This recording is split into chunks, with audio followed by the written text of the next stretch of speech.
नमस्कार विद्यार्थी मैत्रिणींनो, आजच्या शिष्यवृत्तीच्या तासिकेमध्ये तुम्हा सर्वांचं मनपूर्वक स्वागत। आज देखील आपण अतिशय महत्त्वाचा स्पर्धा परीक्षेचा घटक या ठिकाणी पाहणार आहोत। आपण मागच्या तासिकेमध्ये दिलेल्या आकृतीतील चौरसांची आणि चौकोनांची संख्या किती असते हे आपण पाहिलं होतं। आजच्या तासिकेमध्ये सुद्धा आपण शिष्यवृत्तीचा अतिशय महत्त्वाचा भाग पाहणार आहोत आणि तो म्हणजे दिलेल्या आकृतीतील त्रिकोणांची संख्या किती आहे याची आपल्याला मोजदाद करायची आहे। सर्व स्पर्धा परीक्षांना हा प्रश्न विचारला जातो, फक्त स्कॉलरशिपलाच नाही तर नवोदय असो, MPS असो, NNMS असो किंवा इतर कुठल्या ज्या काही स्पर्धा परीक्षा असो, मंथन असो, या सगळ्याच परीक्षांना हा प्रश्न विचारला जातो। तर मग ह्या दिलेल्या आकृतीतील त्रिकोणांची संख्या आपण कशी काढायची? अतिशय सोपी पद्धत आहे, ती कधीही विसरायची नाही। तर सोपी पद्धत काय आहे? तर सुरुवातीला आपण पहा की या ठिकाणी तुम्हाला त्रिकोण दिलेला आहे आणि या त्रिकोणांचे अनेक भाग केलेले तुम्हाला या ठिकाणी दिसून येतात। मग सुरुवातीला काय करायचं की तुम्ही बघता या त्रिकोणामध्ये किती थर दिसतायत तुम्हाला? 3 स्तर या ठिकाणी तुम्हाला दिसतायत। आता या सगळ्यात खालचा जो काही स्तर आहे या स्तराला आपण क्रमांक देतो। किती स्तर आहे? उभे 3 स्तर आहे आणि त्याचे पडलेले भाग आपण या ठिकाणी बघूया। 1 2 3 4 आणि 5। किती भाग झालेले आहे? 5। आता असेच भाग कुठे पडलेले आहे? 1 2 3 4 आणि 5। सगळ्यात वरचा जो थर आहे त्या ठिकाणी सुद्धा 1 2 3 4 आणि 5।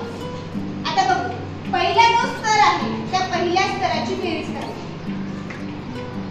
पहिला स्तर त्याची बेरीज करूया आपण। 1 आणि 2 3, 3 आणि 3 6, 6 आणि 4 10, 10 आणि 5 15। म्हणजे पहिल्या स्तराची बेरीज आपण केली, किती आली? 15। आता तो काही दुसरा स्तर आहे, दुसऱ्या स्तराची पण बेरीज ऑलमोस्ट काय येणार आहे? 15।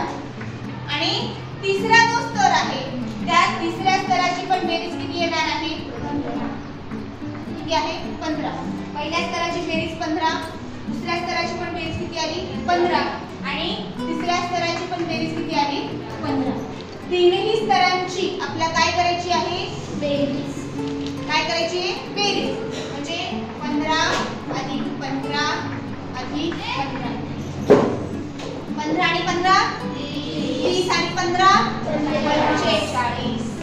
म्हणजे दिलेल्या आकृतीमध्ये त्रिकोणांची संख्या किती आहे? 45। पर्याय क्रमांक किती? 2।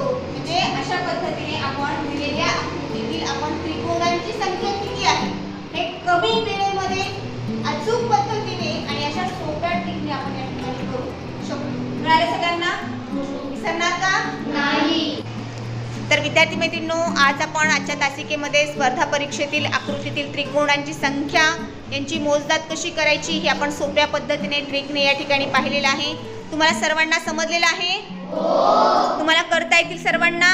हो। चुकणार का नाही? केव्हा चुकणार नाही? नाही। ओके, धन्यवाद।